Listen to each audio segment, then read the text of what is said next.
my, do I have news about CAD Sketcher. But very quickly, this video is sponsored by Brilliant.org. So what exactly is going on? Well, in a nutshell, CAD Sketcher is now at 0.27. We missed an entire update? Not quite. There's a lot more. Let me get into it now. So the last time you heard from me was at 0.25, and you're probably wondering why on earth are we on 0.27 instead of 2.6? In a nutshell, bugs. Lots and lots and lots of bugs. Honestly, there were so many bugs, it was just not worth putting out a 0.26 till everything got sorted out. And what basically 0.27 is a checkpoint. A checkpoint for what? Well, thanks to all the lovely people over at the Open Collective, we now have a decent, substantial size of fund here to get, well, a development team to come and tackle this.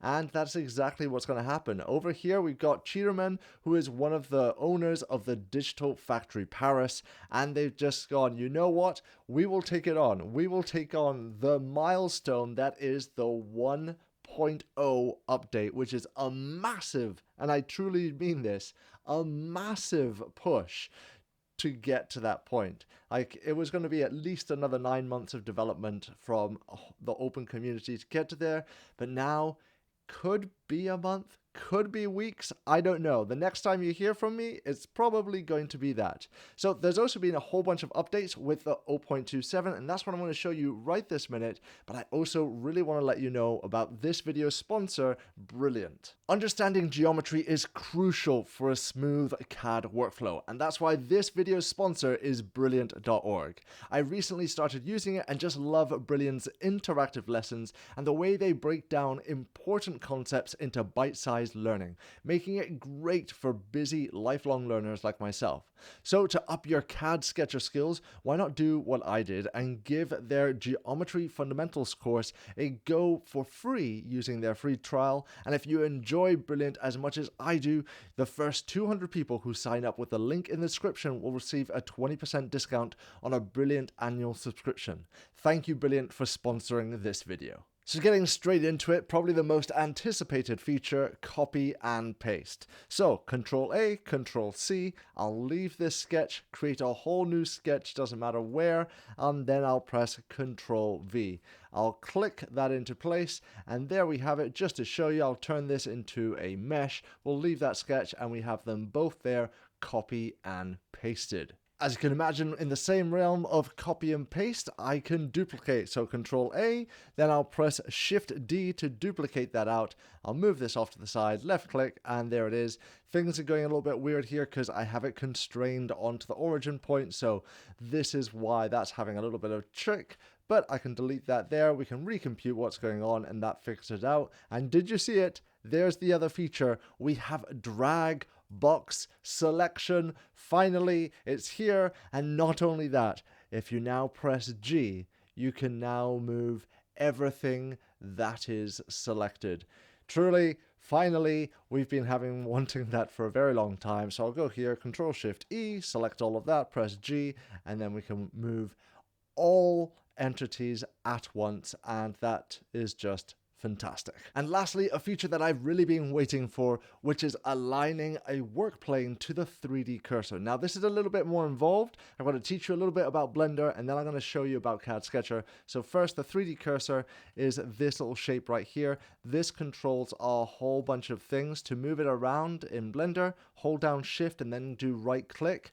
You want this to snap onto something, hold down Shift, right click, and then hold down Control, and it will snap. Now the snapping menu is up on the top.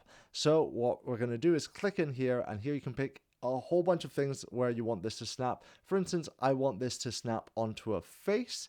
As we already know, we could do a work plane to the face. So I'll click one there. So it's onto that face there, but oh dear, that's not where I wanted it. I wanted it on the other side. So how would I go about doing that now with this new feature?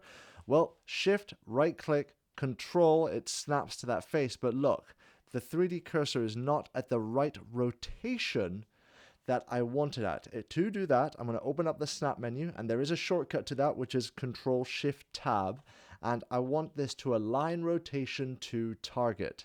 With that now selected, I can press Shift, right click, Control, and you can see maybe just about that it now actually aligns the 3D cursor to the face, and then I can go into the CAD Sketcher selection, right click here and align work plane to the 3D cursor. And there we have that. I'm going to create a sketch, create it on that new sketch there. I'll paste down what we've just copied in the other one, and that quickly now we have some incredible tools to manipulate and move and copy and paste our sketches wherever we're wanting them. So there you have it. That there is CAD Sketcher 0.27, what I like to call the checkpoint update. There's also been a whole bunch of other sort of bug fixes and just general fixes to everything. The angle constraint now actually works well on both versions of it. Now joining arcs also works well. There's a whole bunch of other stuff, so go and check out the GitHub if you want to see that. Of course, if you want to update your CAD Sketcher, just head on over to the Gumroad, go to your library, download it there, then just reinstall it. Make sure you give yourself a little restart, because this is quite a big change of the CAD Sketcher code there. So if you just carried on straight into it, it would probably break. A big thank you to my patrons. You guys are absolutely awesome, and without you I wouldn't be able to do Maker Tales. It really means the world to me, and if you're enjoying what I'm making here and you think I'm worthy of your support, I would love to see you there too. Thanks for watching, keep making, and let the quest continue.